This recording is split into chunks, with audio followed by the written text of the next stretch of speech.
حضرت عمر فاروق رضی اللہ تعالیٰ عنہ آپ کے بیٹے کہتے ہیں، صاحب فتوح الشام نے لکھا ہے، آپ کے صاحبزادے کہتے ہیں میں نکلا تو میرے ابا جی نا اپنی پشت پر مشکیزہ رکھ کے کنویں سے پانی بھر کے آ رہے تھے۔ میں دوڑ کے آگے گیا، میں نے کہا ابا جی مجھے دے دے۔ فرمانے لگے بیٹا تیرا کیا خیال ہے، کوئی اور نہیں تھا مشکیزہ بھر کے لانے کے لیے، تیرا کیا خیال ہے؟ کہا ابا جی بڑے لوگ تھے پر آپ کیوں اٹھا رہے ہیں؟ فرمانے لگے نفس نا ذرا میرا بڑا ہو گیا تھا، اسے ذرا ذلیل کر رہا ہوں، ذرا اپنا محاسبہ کر رہا ہوں، یہ مجھے کہہ رہا تھا تو بڑی چیز ہے، تو میں نا ابھی مشکیزہ گھر رکھ کے آؤں گا، پھر تیری ماں نے مجھے کہا ہے کہ گھر میں لکڑیاں کوئی نہیں جلانے کے لیے، پھر میں جنگل سے لکڑیاں کاٹ کے لاؤں گا۔ امیر المومنین بن کے نا تو میرا نفس تھوڑا بڑا ہو گیا۔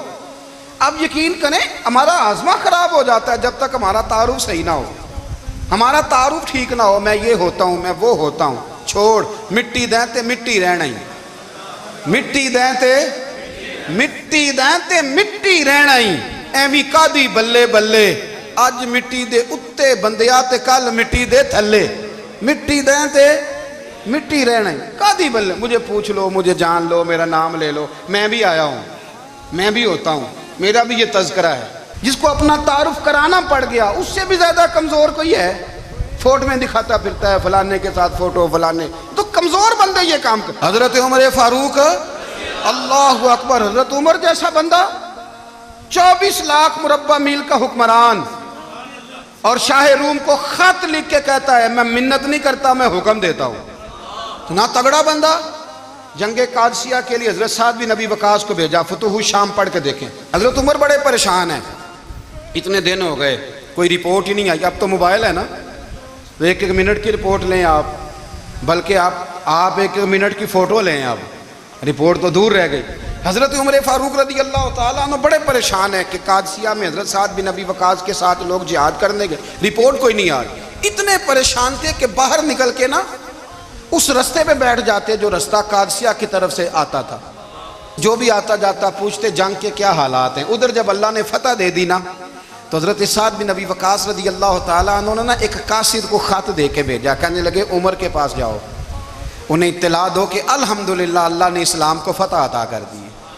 یہ حضرت عمر کو جا کے دینا، وہ بڑے پریشان ہوں گے۔ وہ جو اس زمانے میں اس طرح ہوتا تھا کہ کئی دور دور سے صحابہ جو دوسرے شہروں کے ملکوں کے رہنے والے ہوتے تھے وہ بھی آ کے شامل ہو جاتے تھے جہاد میں، کوئی ایک دفعہ مدینے آیا، کوئی 2 دفعہ آیا، پھر اپنے اپنے علاقوں میں بہت سارے لوگوں نے زیادہ دفعہ حضرت عمر کو دیکھا بھی نہیں تھا۔ وہ جو قاصد خط لے کے آیا تھا نا اس نے ایک آدھ دفعہ دیکھا تھا، حضرت عمر بوڑھے ہو گئے، وہ پہچانتا نہیں تھا، ادھر سے وہ خط لے کے آ گیا۔ حضرت عمر مدینے سے باہر نکل کے اس روڈ پہ بیٹھے تھے جو قادسیہ سے آتا تھا، جب وہ اس آدمی کو آتے دیکھا تو حضرت عمر اٹھ کے کھڑے ہو گئے، فرمانے لگے قادسیہ سے آ رہے ہو؟ وہ کیا کہتا ہے؟ پھٹے پرانے کپڑے، ٹوٹے ہوئے جوتے، سر پہ پرانی پگڑی، کہنے لگے غلام مدینے کے رہنے والے ہو؟ حضرت عمر کہنے لگے ہاں مدینے کا ہوں۔ کہا میں قادسیہ سے آیا ہوں، الحمدللہ اللہ نے اسلام کو فتح دے دی ہے، الحمدللہ کفر کی کمر ٹوٹ گئی ہے۔ اس نے یہ بات کر کے تو گھوڑے کو ایڑی لگائی، گھوڑا دوڑنے لگا مدینے کے، حضرت عمر بھی ساتھ ساتھ دوڑ رہے، فرمانے لگے اچھا بتاؤ خالد بن ولید کا کیا حال ہے؟ تھوڑا آگے جا کے فرمانے لگے اسامہ بن زید کیسے ہے؟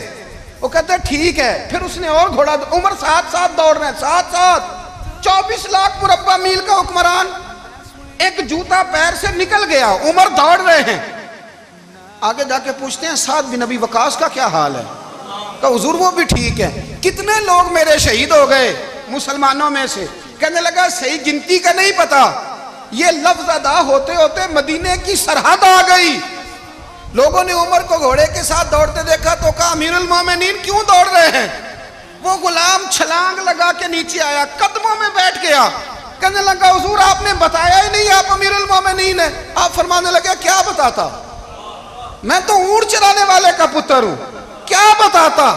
وہ عمر ہوں جس نے اپنے گناہوں کا حساب دینا ہے، کیا بتاتا؟ جو سعد بن ابی وقاص کو جہاد پہ بھیج کے خود بزدلوں کی طرح گھر میں بیٹھا ہے، کیا بتاتا؟ کوئی حیثیت نہیں، کوئی تار، تو نے اچھا کیا، تو تو مجاہد تھا، مجھے ساتھ ساتھ دوڑایا، تو نے اچھا کیا۔ جتنے لوگ تھے چیخیں مار کے رونے لگے۔ حضرت فاروق اعظم سے کہنے لگے عمر جب تک تیرے جلوے رہیں گے اللہ کامیابیاں ہی عطا فرمائے گا، جب تک تیرا رنگ رہے گا اللہ تعالیٰ نوازتا ہی رہے گا،